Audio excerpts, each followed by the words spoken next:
This is San Francisco. The same city that was founded by Catholic missionaries was about to host the first public strip club in America. Well, that's what's being said, that we're living in a day of the sex revolution.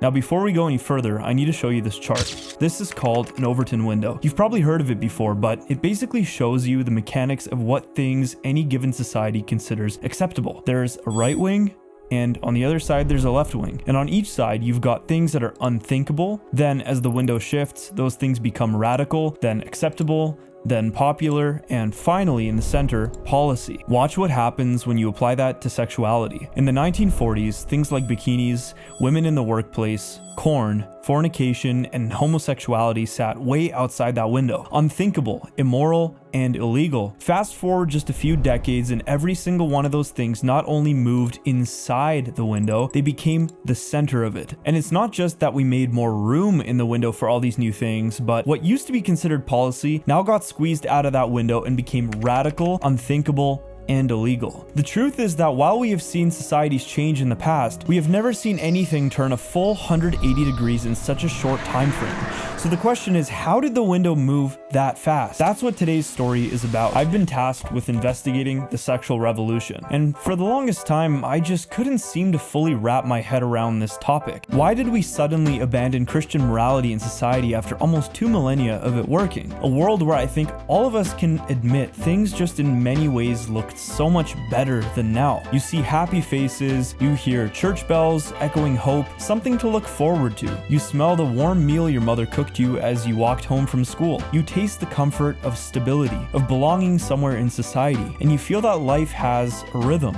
and a purpose. The truth that we all have to face ourselves with is that Christianity is the moral foundation of this type of society. Let's talk about the Bible. So in order to understand the sexual revolution and why we went from women wanting to be stay-at-home moms to them counting partners by the dozens, we first have to understand the foundations of the world that came before it. The old Western world relied on two things for its principle: scripture, which we have right here, and church tradition, which to us Catholics, Eastern Orthodox, and some Protestants is the Word of God and the teaching authority that can give us the right interpretation of Scripture. Human sexuality was understood as a sacred gift from God, something only to be shared when a man and a woman promised themselves in marriage. There was an unspoken hierarchy: God, family, community, and country, in that order. And it wasn't perfect, but it was coherent, and people knew who they were, where they belonged, and what they were working towards. Even the culture reflected that order. Music carried hope, and cinema upheld virtue. Advertisements didn't sell rebellion, they simply sold responsibility. And there was a shared understanding that morality wasn't a matter of taste, but of truth. That discipline and restraint weren't oppressive, they were sacred.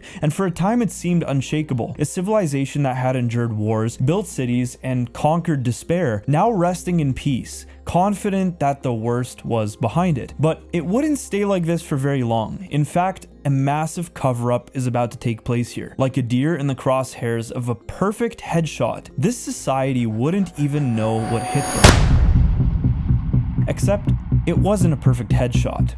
It was more aimed at between the legs.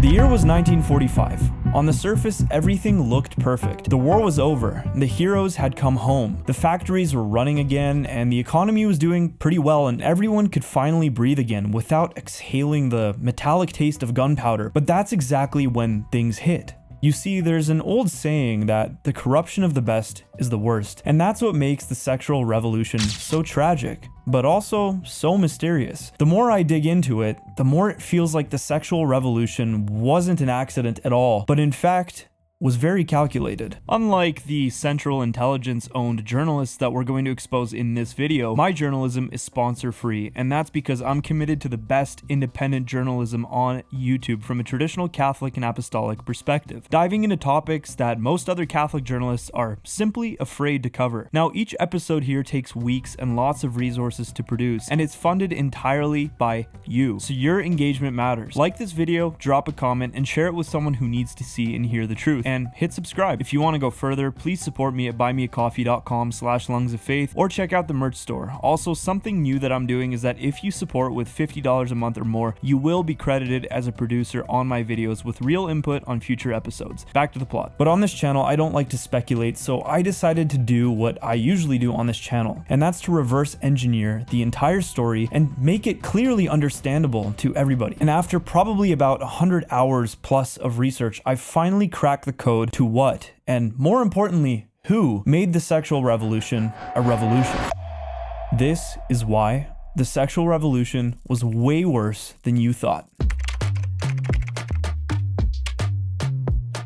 It becomes a little bit easier to understand when we wipe the makeup off of this story, because this is all a load of crap. The world that seemed pure, stable, and Christian wasn't as innocent as it looked on the surface. Faith still filled the air, but was starting to sound hollow, and church pews were full, yet hearts were half empty, and morality had become sort of this trick of puppetry, something that you performed, not something that you really believed deep down inside if you were faced with the decision of life and death. The post-war dream had given people safety, but also lots of sedation, and for the first time, comfort wasn't a privilege, it was simply expected. The irony is that while America looked like the picture of moral order, it was already drifting. The industrial boom had made fathers absent and mothers exhausted, and suburban life, once a symbol of family unity, became a slow burning isolation chamber. It's not that people stopped believing in God overnight, but they just started believing more in themselves.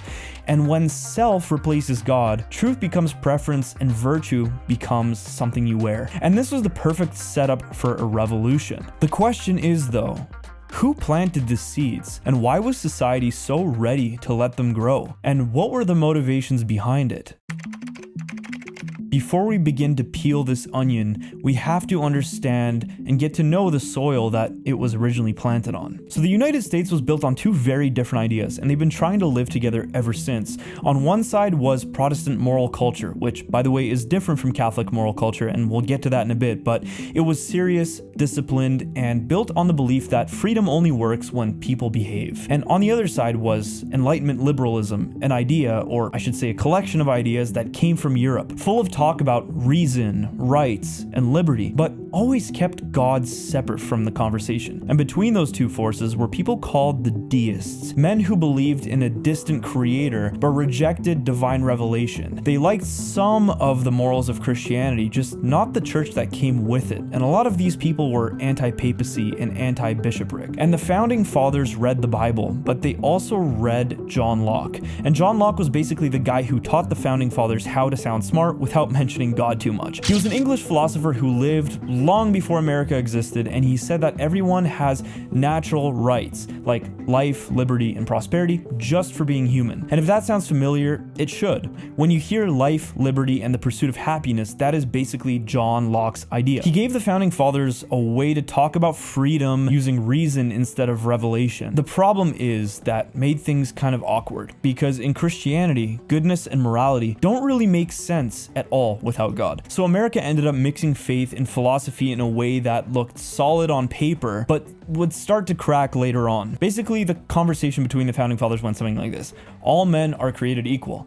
Under God, right? Let's keep it vague. Endowed by their creator. So we're depending on people to just behave themselves? Yeah, what could possibly go wrong? Well, turns out literally everything. Adams himself even warned, our constitution was made only for a moral and religious people. It is wholly inadequate for the government of any other. But hey, people were moral, right? So the system should work. Right? Well, for a while it actually did, and America's moral framework, largely Catholic and Protestant, still shaped public life. People didn't just fear God, they feared dishonor, and one of the strongest defenses against moral decay came in the form of law. In 1873, a man named Anthony Comstock convinced Congress to pass the Comstock Laws, federal bans on mailing or distributing obscene materials. That meant no pornographic books, no contraception, no erotic art, nothing that corrupted public virtue. And Comstock was mocked as a prude by some, but he saw something most didn't, that once vice became entertainment, civilization would begin to rot from within. And for decades, America's cultural backbone held firm. Liberty still meant self-mastery and not self-indulgence, and morality wasn't a private opinion, it was still regarded as public duty. But if the first crack in America's foundation was philosophical, born in 1776, the next one came just a century later, and it came dressed as progress. The late 1800s saw the rise of what we now call first wave feminism. On paper, it was about equality or egalitarianism, the right to vote, to be educated, to participate in public life, but under the surface, it started to erode something far deeper: the moral distinction between men and women that Christianity had built civilization on. Before this, society understood that men and women were equal in dignity, but different in duty. Men were protectors, providers, and spiritual heads of the home. Women were life givers, nurturers, and the moral heart of the family, and together they mirrored the divine order: head and heart, authority and love. But the first wave movement subtly changed that narrative. It reframed the home as not a vocation, but as a prison. It told women that motherhood was bondage, and that the workplace was liberation from that. It was the seed of a much deeper deception, that freedom meant sameness, and the consequences of that showed up fast. As more women left the home to find themselves, family cohesion weakened, child rearing began to shift from mothers to institutions, and the domestic virtues that once anchored communities, modesty, patience, and service, slowly became objects of mockery. And this was the next crack in the wall, the moral groundwork softening just before the cultural storm of the 20th century, a century that would test whether freedom without a purpose could survive at all. Then came the movies. And movies changed literally everything. Now, this is probably the most important and compelling part of this whole story for me, and the moment in my research where I really had that aha moment, that light bulb just turned on, because this part really exposes the blueprint in broad daylight. When the film industry started booming in the early 1900s, it wasn't ran by Christians as most other things were at the time. The new moguls of Hollywood, men like Louis B. Mayer, Samuel Goldwyn, and the Warner Brothers, were Jewish and secular entrepreneurs, often borrowing from powerful banking families to finance what were then called talking pictures. And they had a completely different morality than the Christian order here in America, or rather the absence of one. Because basically these guys said, okay, we know that sex sells, but we also know society isn't exactly too friendly to the sexual stuff at the moment, but let's just see what we can get away with here. And it didn't take long for the Catholic Church to notice this and to issue strong warnings to the filmmakers pushing the boundaries. Because by the 1930s, even with all of these laws in place, you already saw themes of sexuality, crime, and rebellion and clergy mocking creeping into film. Movies where priests or bishops were made to seem silly or hypocritical were no longer rare. So the Catholic Church, led by then Cardinal Dennis Doherty of Philadelphia,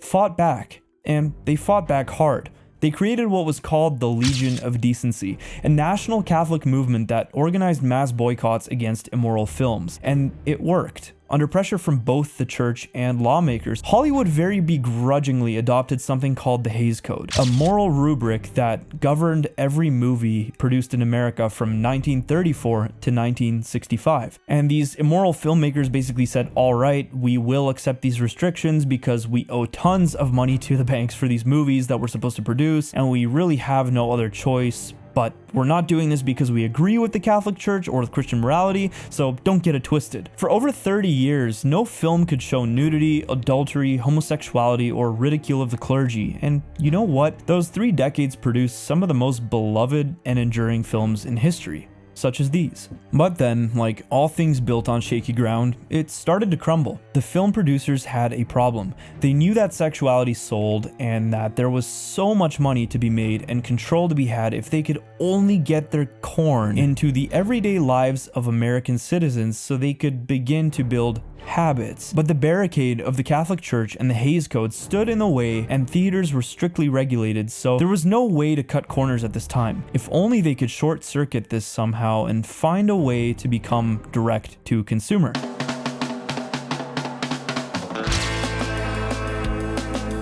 And so they did. The invention and spread of the television solved this problem. In the year 1950, only 10 to 15% of Americans had a television in their home, but by 1960, that figure had spiked to 85%.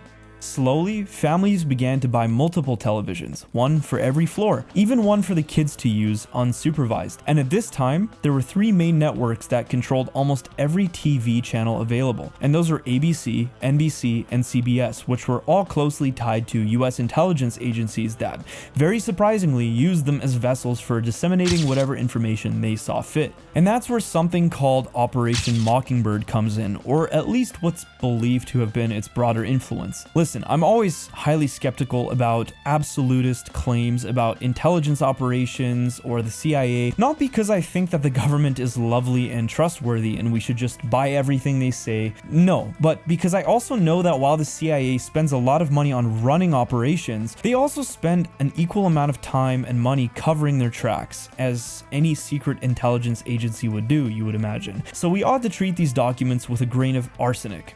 I mean, salt. So we know that parts of Operation Mockingbird are declassified and publicly acknowledged through the US Senate's Church Committee investigations in the 1970s. We know that the CIA really did cultivate covert relationships with journalists and media figures during the Cold War. But beyond the facts in printed letters, there's also the pattern. The fallacy that I see most journalists make when discussing this topic is only relying on written word, while ignoring phenomenology or the phenomena or how things happen, the domino effects, completely, or vice versa. Evidence suggests that by the late 1940s and 50s, a network of at least 400 sympathetic editors, columnists, and even Hollywood producers were promoting stories that aligned with approved social and political values, pro-American, anti-communist, and increasingly secular. Whether every outlet was directly on the CIA's payroll or not, the cultural effect was the same. Dissenting voices were marginalized and compliant ones were amplified. This tactic, giving minority viewpoints massive airtime until they appeared mainstream, is known as astroturfing, a form of psychological and social engineering that is still used in global politics today. It creates an illusion of consensus,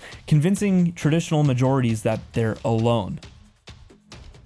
By the 1960s, as television overtook print and film, these networks had become deeply intertwined. CBS, NBC, major studios, and even university presses were beginning to be increasingly influenced, if not by direct funding, then by the same worldview shared by these agencies and think tanks that shaped American propaganda overseas. The line between entertainment and information kind of blurred at this point, and that's where the cultural gatekeepers finally began pushing their first major victories against the old moral order.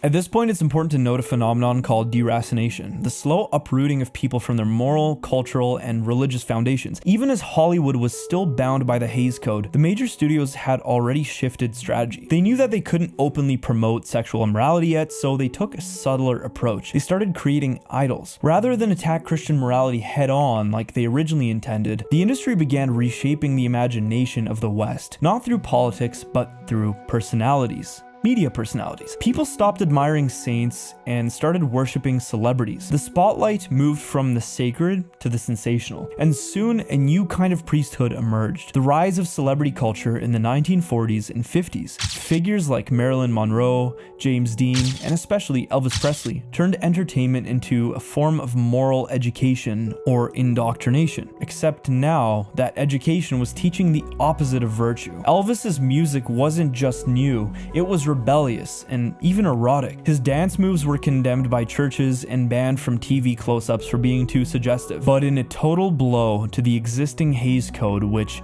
banned nudity and immorality, in 1965, the film The Pawnbroker, produced by the same financiers who once helped build Hollywood, became the first mainstream American movie to show female nudity by showing bare breasts. The Catholic Church protested, but they were in the middle of an ecumenical council and busy dealing with other things, and by then it was too late. The culture had shifted, the media had secularized, the Legion's influence practically gone on the ground level, and once the moral guardrails were lifted, everything sped downhill, and fast. By 1973, hardcore Korn wasn't hiding in alleyway theaters anymore. It was responsible for the top 3 grossing films of that year, most notably Deep Throat, The Devil and Miss Jones, and Behind the Green Door.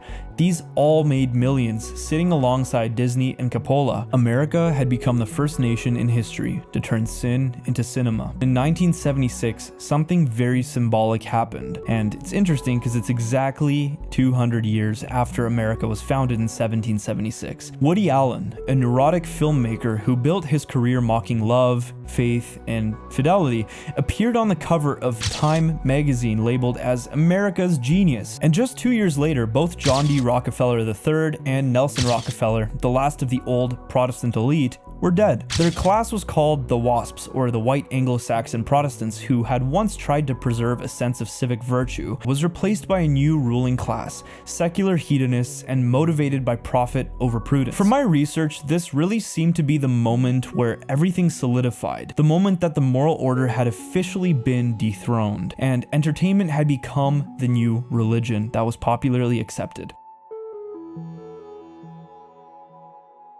So if we look at the Overton window now, you have got hardcore Korn going from absolutely unthinkable, skipping over radical and acceptable, to becoming popular, all within 8 years of the release of the Pawnbroker movie, which violated the Hays Code. But we're still missing a lot of important details. All the while, we were busy dealing with movies becoming increasingly sexualized and moral degeneracy sneaking into the minds of families. That distraction held the door open for another several radical new ideas to sneak into the popular section along with it. This time, one specifically aimed at women. Let's run back to the year 1946. World War II is over and the world is rebuilding. Soldiers are coming home, and women who had spent years working in factories were being told it was time to go back to the kitchen. But something had already changed. First wave feminism, originally sold as a movement for equality, had quietly shifted the moral compass of the West. It told women that fulfillment didn't come from family or faith, but from independence. And while some of its early goals may have sounded noble, the deeper effect was this. It cracked the idea that men and women had distinct God-given roles. And right on cue, the culture pounced. In Paris, a French automotive engineer named Louis Réard unveiled something that would shock the world: a swimsuit, so small and so scandalous that no professional model would agree to wear it. So he hired a stripper from the Casino de Paris to come model it instead. He called it the Bikini, named after a nuclear test site in the Pacific because he said it would cause an explosion. And he wasn't wrong. The crazy thing was the moral posturing and the gaslighting that followed to rationalize this radical shift in women's attire. Many men and women, both Christian and otherwise, were deeply uncomfortable with it, but almost overnight, anyone who objected was painted as an oppressor. So-called women's rights became the new slogan to sanctify immodesty. Those who upheld traditional Christian modesty were mocked, labeled as Puritans and prudes, and told that freedom meant flaunting the body. It was the perfect bait and switch. What was once seen as self-respect became repression. What was once shameful became empowerment, a complete inversion. At first, the newspapers called it obscene, and the Vatican condemned this outright, and even Western countries banned it from beaches.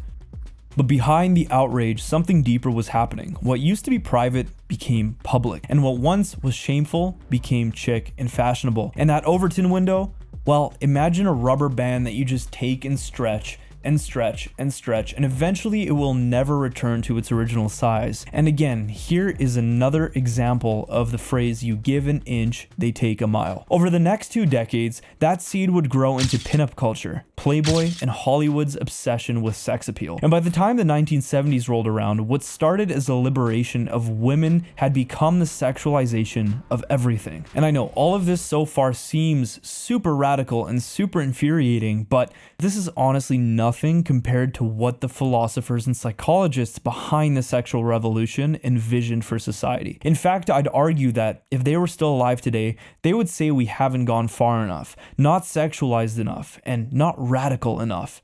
And now a page from our Sunday morning almanac, June 23rd, 1894, 125 years ago today, the day sex researcher Alfred Charles Kinsey was born. in Hoboken, New Jersey. First, we had Alfred Kinsey, who wasn't a theologian, a doctor, or even a psychologist. He started as a zoologist who studied wasps before receiving Rockefeller funding to study human sexuality. His 1948 book, Sexual Behavior in the Human Male, claimed that sexual acts once thought as deviant, including adultery, homosexuality, and even adult minor relations, were far more common than anyone realized. And what did he conclude from all of this? Well, not that society is on a downward slope that needs to be corrected, shockingly, but that morality itself was the problem. Yes, this is the level of scholarship and gaslighting that we are talking about. What he didn't tell the public was that much of his data came from criminal and abusive sources, including convicted child predators. Many of Kinsey's findings and techniques remain controversial,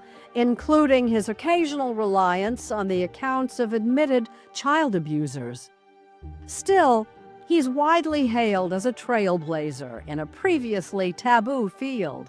But by framing this all as science, Kinsey made vice seem natural and restraint seem like oppression. His Kinsey scale taught Americans that sexuality was fluid, and by the 1950s he was being hailed as a pioneer instead of a propagandist. Now pay attention, because these guys just get worse and worse one after the other. Then came John Money, the psychologist who coined the term gender identity. He became famous for an experiment that should have ended his career. After a botched circumcision, a boy named David Reimer was raised as a girl under Money's supervision. Money claimed that the child could be molded into femininity through conditioning. In reality, he forced David and his twin Brian to perform sexual acts on each other as part of therapy, and both brothers later tragically took their own lives. Yet Money's writings became the foundation for modern gender theory, the idea that sex is a social construct and identity can be rewritten by willpower. To further illustrate the intellectual sickness that plagued academia, across the Atlantic, a group of Marxist intellectuals from the Frankfurt School fled to the US during the rise of Hitler. Amongst them was Theodor Adorno, who published The Authoritarian Personality in 1950. His central premise was that people who valued family, religion, and sexual restraint were psychologically predisposed to fascism. Now, it doesn't take a genius to see that that's a bunch of nonsense, but it was a devastating rhetorical trick. Overnight, traditional Christian virtue was pathologized and demonized. Their ideas filtered into psychology, sociology, and education, and the seabed for the critical theory mindset that now undergirds and dominates the humanities. And if all of that wasn't bad enough, then came along Michael Foucault, the French homosexual philosopher who turned perversion into politics. He openly identified as a homosexual, and in the late 1970s signed petitions calling for the abolition of France's age of consent laws. His view was simple and deadly, that power defines morality, not God. For him to be free was to transgress, to push every boundary, and though his personal life was deeply disturbed, his ideas went mainstream in universities by the 1990s, giving rise to the postmodern identity studies. But perhaps the most influential of them was Margaret Sanger, founder of what became Planned Parenthood. She preached birth control as empowerment, but behind it lay the ideology of eugenics, the idea that some lives are unfit to reproduce.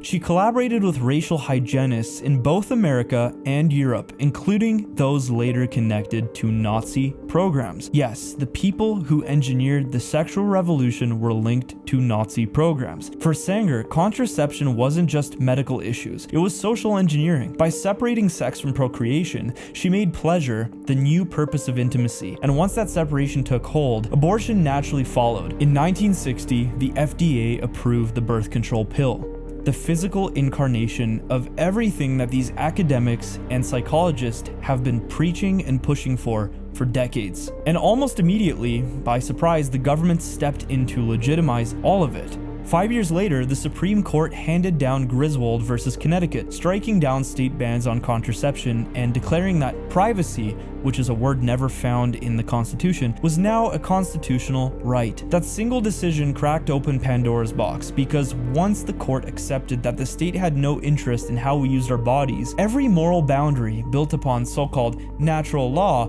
began to collapse. And from there, the dominoes fell one by one. No-fault divorce in the 1970s. Marriage redefined as a contract of convenience. Abortion in Roe v. Wade.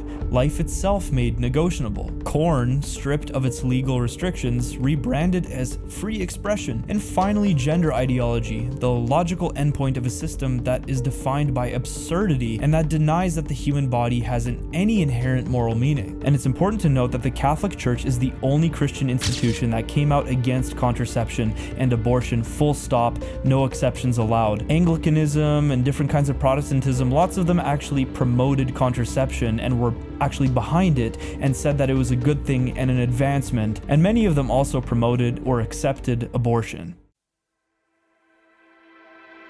This is a normal, healthy human brain at rest, and here is a brain on heroin. And here's a brain watching corn. The scans look almost identical, showing strikingly similar levels of brain activity between both groups, the ones watching corn and the ones doing heroin. Both light up the same reward centers, the same nucleus accumbens, the same ventral tegmental area and the prefrontal cortex, flooding them with insane amounts of dopamine, which is the chemical of anticipation and reward that motivates us. Now, the shocking thing is that heroin fades after a couple of hours, but sexually deviant material rewires your brain permanently. And every click, every novelty, and every shock of stimulation builds new neural pathways that weaken impulse control and shrink the gray matter in the prefrontal cortex and reduce the brain's ability to experience pleasure naturally. In other words, the very organ that was meant to govern passion becomes enslaved to it.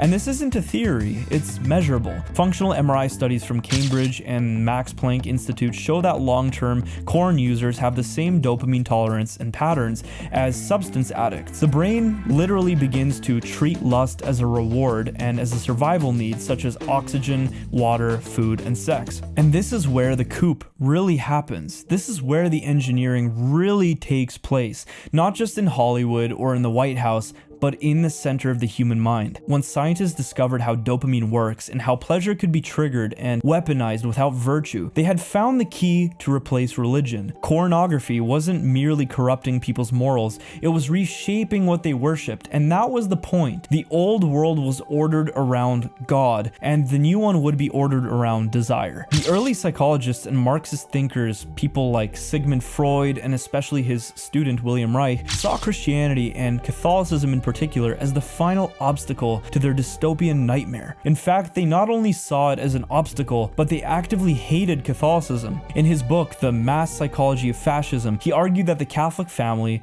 chastity, and the confessional, where people go to confess their sins, were the breeding grounds of authoritarianism. So destroy chastity and you destroy the church. That was the thesis. Make man a slave to his urges and he'll never kneel before God again. Once the mechanisms of pleasure were mapped, the same forces that studied addiction began using it to engineer human obedience. Corporate advertisers, government propagandists, and intelligence-linked psychologists realized that if you could flood a population's dopamine system with images and sounds and fantasies that are all available either on the TV at home or even now on our phones and on our computers, you could control their emotions without laws or armies. Take someone like Edward Bernays, known as the father of public relations. He was Sigmund Freud's nephew and used Freudian psychology to manipulate mass behavior for companies like Lucky Strike and General Motors. Madison Avenue, for example, pioneered emotional branding and sexual suggestion and aspirational marketing to shape consumer identity, where manipulation became the way to people's pockets. Television became the pulpit, advertising the new catechism, and instead of the cross, they gave us the screen. By the time the sexual revolution was in full swing, you'd think conservatives and the self-proclaimed defenders of the faith, family, and freedom would have stood their ground, but they didn't. Sometime between the 1950s and the Reagan era, the right quietly stopped conserving anything. They didn't just lose the culture war, they slowly became the left, of the few decades before. They traded moral conviction for economic slogans. They stopped asking what's right and only cared about what's profitable and keeping the government out of people's pockets. They accepted libertarianism, the idea that everybody can do what they want, this hyper-individualistic framework where everybody can do what they want as long as it doesn't affect me, completely ignoring the societal and communal consequences of personal choices. Freedom became the new gospel, but freedom from what? And freedom for what? The left said free love, and the right said free markets. And between the two, both agreed that God should stay out of it. That's how moral relativism became the dominant philosophy without firing a single shot. Corporations learned that sin sells, and conservatives, desperate to prove that they weren't authoritarian, looked the other way. They deregulated industries that thrived on moral decay. Hollywood, Big Pharma, the entertainment machine. They built an economy that commodified temptation and then preached about personal responsibility as if a society hadn't been engineered to destroy it. By the 1980s, the so-called moral majority had become a brand, not a movement. Churches started sounding more like campaign rallies than places of repentance, and the cross was replaced by a flag, and Christianity got rebranded as traditional values. And that's the real tragedy. The left kept pushing further left. The right followed 5 steps behind, and now we have no real right-wing or conservative movement left at all. What used to be called conservative is now called extremist, and what used to be called radical is now mainstream. So what happens when the last line of defense starts fighting for the same things that the enemy wanted all along? So where does all of this leave us today? Well, look around. I mean, it's pretty clear we're still living under the regime of the sexual revolution. And when you judge it by its fruits, it's hard to call it anything but a catastrophe. And we don't just see it, we feel it in our hearts and in our souls. Let's start with the family, the foundation of civilization itself. In 1960, illegitimacy in America was under 10%, still a considerably high number. But today, it's over 40% and growing. Illegitimacy is proven to be a main contributing factor to the record high rates of crime, abuse, depression and anxiety, and other mental illnesses. Divorce is super common, even celebrated by some, and marriage is delayed or avoided entirely. Young women are told to go to college, where statistics show that less than 25% make it out as virgins by the time they graduate, and then they're told to prioritize a career over children. Men are told that chasing sexual pleasure and hedonism are the way to go, and that marriage and starting a family are a chore to be avoided. The sexual revolution has also made family sizes a fraction of what they used to be.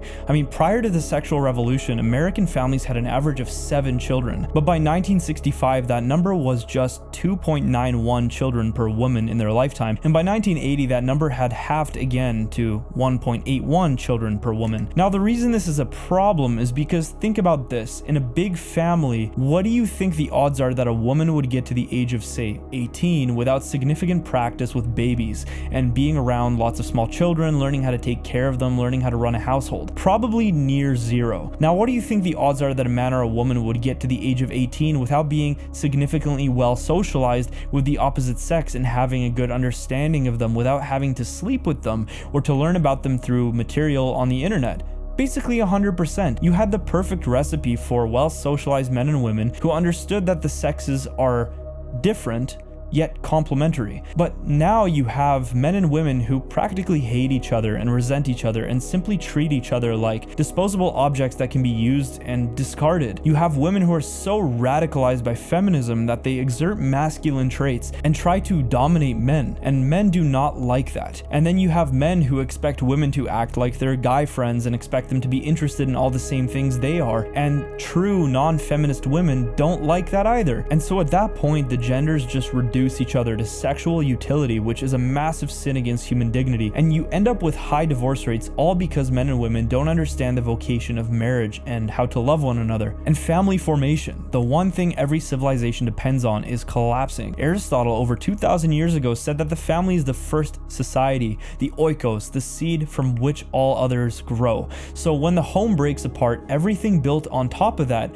eventually does too. Culture, law, morality, and even freedom itself And that's why the sexual revolution was so much more evil than people think, because it broke apart the household and it turned wife against husband and children against parents. And it's the most ancient law of civilization. Destroy the family and the city and the polis will follow. And that fallout shows up everywhere. Youth mental illness, young people taking their own lives, and drug addiction are at record highs. And focusing more on the point of men taking their own lives, that rate has skyrocketed because the role of men has practically been erased from society and from cultural memory, and basically the idea and concept of a male leader has become moot, and men have become in a sense domesticated by the obsession with sex and the objectified pursuit of sexual pleasure, instead of focusing on rebuilding civilization and taking over culture and reestablishing moral order, which is what men are literally built by God and designed by God to be and to do. Men are instead maimed by the much easier and quicker dopamine hits and pleasures of hedonism. And in a portrait of irony, women aren't thriving either. In fact, they're doing the worst they probably ever have in the history of mankind. The same freedom that promised empowerment brought record levels of depression, loneliness, and trauma. Antidepressant use among women has soared. Women were told patriarchy was oppressive, yet the so-called liberation led to more abuse, more exploitation, and more despair than ever before. And it's never been more dangerous to be a woman than now. The record levels of rapes and kidnappings and beatings in public have skyrocketed and have never been so high. Since Roe v. Wade, over 60 million children have been aborted, roughly 1/5 of the entire US population, and yet with all this sexual freedom, birth rates have plummeted. The only people who benefited from this were all those who wanted to see Christianity and the family destroyed, because a nation of isolated, pleasure-addicted individuals is much easier to control than one of virtuous, faithful households. And what's left to replace morality?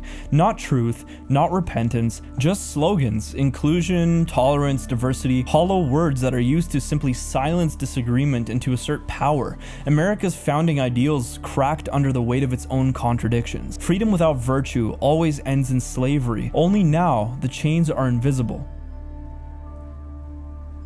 Now, there's a huge philosophical problem with the sexual revolution and the atheism that comes joined to its hip. The biggest problem with this conversation today, and why it always goes in circles, is that everyone keeps shifting the goalposts. Words have been simply hijacked. Freedom now means indulgence, and authority now means oppression. Restraint is called repression, and sin, that word doesn't even exist anymore because it's all been rebranded as self-expression. That's problem number one. But problem number two cuts even deeper. How do we even define right and wrong? What does good actually mean, and by what standard? Remember earlier when we talked about the founding fathers building freedom on the sand of Enlightenment rationalism? Well, that wasn't just a political flaw, it was an epistemic one. Because the moment you remove God from the equation, reason itself loses its foundation. You can't appeal to logic, order, or morality without first assuming a transcendental order that makes those things even remotely possible or intelligible. So when the modern secularist tells you that this is the right thing to do, or we ought to live this way, you have to ask, says who? Nature? Random chance? Neurons? A bunch of stardust colliding in space? Well, if everything is just atoms and impulses, then no moral ought can ever logically follow from merely what is. That's the contradiction at the heart of modernity, and they want the fruits of the Christian worldview, meaning dignity, morality, meaning itself, and clarity without the root that gives it life and meaning. They want virtue without God, law without the lawgiver, morality without metaphysics, and so they end up sawing off the very branch that they're sitting on in the name of liberation. They've enslaved themselves not to God, but to their own appetites, and then it's no longer a matter of what's right, but of who can persuade, manipulate, or intimidate the best, and which means is the most effective at getting there. That's how you get authoritarianism, not from the rule of God, but from the rule of men who think they can play God. But that can all end once humanity realizes that the only way to have logic, the only way to even have reason, the only way to even be able to tell someone how to live their life and what they should and shouldn't do, is that it all needs to be grounded in the Father, the Son, and the Holy Spirit, one God. That the people who remove God from the picture but want to keep the Christian notion of morality are not justified in doing so, and that the only way to reclaim this morality is to ground it in the God of Christianity and in the fullness of the Catholic Church. Because like many philosophers point out, when man dethrones the divine, something else always will fill in that void and take its place. The philosopher always becomes the priest, and the politician becomes the prophet, and the mob becomes the false body of Christ, the icon of the age. Nietzsche Nietzsche saw this clearly. When God dies, man becomes God. But what he didn't realize is that most men aren't fit to wear that crown. So how do we move forward from here? Well, first of all, share this video with anyone who needs to hear it. Sometimes being confronted with the truth is the wake-up call that pulls someone out of the fog. But more importantly, don't just see the manipulation. Resist it actively. Turn down the noise. Reclaim your attention, your imagination, and your desire. The same mind that can be enslaved by images can also be sanctified by truth. It's never too late. We don't need to match the world's chaos with more chaos. We need silence. We need prayer and beauty. Go to liturgy, go to mass, become sanctified, because no algorithm, no ad campaign, and no propaganda machine can outshine a soul that is awake, disciplined, and anchored in something real. The battle for the world always begins with the battle for the heart. And remember, friends, don't negotiate with terrorists.